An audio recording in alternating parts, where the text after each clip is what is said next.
Hello everyone, કેમ છો તમે બધા? આઈ હોપ તમે બધા સારા હશો.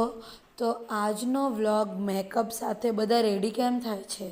તો વેઇટ, પહેલાં હું રેડી થઈ જાઉં પછી વાત કરીશ. તો ફાઇનલી હું રેડી થઈ ગઈ છું અને મેં રેડી થઈ તે વિડીયો લીધો નથી. તો તમે મારો લુક જોઈ શકો છો કે હું કેવી લાગું છું. તો અમે રેડી થઈને ક્યાં જવાના છે? તો અમે બધા રેડી થઈને જવાના છે મેરેજમાં. એકચ્યુઅલી મેરેજ સિઝન ચાલુ થઈ ત્યારથી આ ફર્સ્ટ મેરેજમાં અમે જવાના છે. એ અમારી સોસાયટીમાં મેરેજ છે એટલા માટે. તો બધા રેડી થઈ ગયા છે અને મમ્મી ખબર નહીં શું શોધે છે.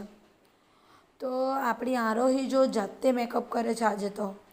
એની મમ્મા એને હવે હમણાં એટલી ખીજવાશે ને, એને કીધું કે હું કરી દઉં તો પણ એ જાતે કરે છે આજે તો. એ બ્લશ કરે છે પાછી. તો ચાલો, એ તો રેડી થશે. હવે આપણે મારો દુપટ્ટા ને બધું નાખવાનું બાકી છે તો એ નાખી લઈએ. એકચ્યુઅલી આજે મેરેજ તો નથી, આજે ડીજે નાઇટ છે, રાસ ગરબા ને બધું છે. તો ત્યાં આપણે જવાના છે. તો આ છે મારો ફાઇનલ લુક. તમને મારો આ લુક કેવો લાગ્યો તે તમે મને જરૂર જણાવજો. એ પછી ચાલો હવે સેન્ડલને બધું પહેરી લઈએ, કારણ કે હવે બધા ઓલમોસ્ટ રેડી થઈ ગયા છે અને થોડી વારમાં નીકળવાના પણ છે. તો આપણો રિયાન્સ ખબર નહીં ક્યાં ફરે છે, તો હવે આપણે એને પણ શોધવાનું છે. તો ચાલો હું સેન્ડલ પહેરી લઉં અને પછી બહાર જઈએ. એકચ્યુઅલી અમારા આજુબાજુવાળા બધા જ લોકો આવવાના છે, તો અમે એ લોકો જોડે જવાના છે. તો રિયાન્સ જો બહાર ફર્યા કરે છે, એ પણ મારો ફોન લઈને ફર્યા કરે છે. અને આપણી હિરોઈન, ઓહો, એનો તમને મેં લુક બતાવું તો એ બહુ જ ક્યૂટ દેખાતી છે. ઓહો, કેમેરા સામે તો તમને ખબર જ છે એને નાટક કેવા હોય. તો મારી મમ્મી હવે અમને બોલાવે છે જવા માટે. તો ચાલો આપણે જઈએ.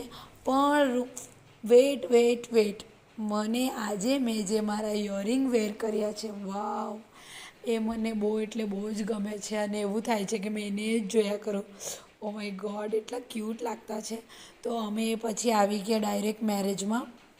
મેરેજ તડકેશ્વર મહાદેવનું જે ટેમ્પલ છે ત્યાં રાખવામાં આવેલા છે.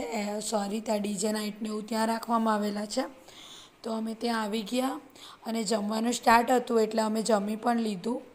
અને જમીને અમે લોકો થોડીવાર ત્યાં બેસવાના છે, કારણ કે ગરબાને એવું બધું જોઈને પછી જ ઘરે જવાના છે. તો રિયાન્સ જો કેટલો મસ્ત બેસી રહેલો છે.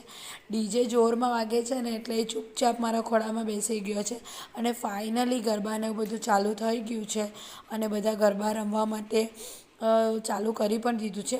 અમે પણ થોડુંક ગરબા રમ્યા હતા. મેં, મારી સિસ્ટર, મારી મમ્મી, અમે બધા જ. એકચ્યુઅલી સોસાયટીના મેરેજ છે એટલે થોડીક વાર ગરબા રમ્યા હતા, પણ ગરબાનો શૂટ લીધો નથી.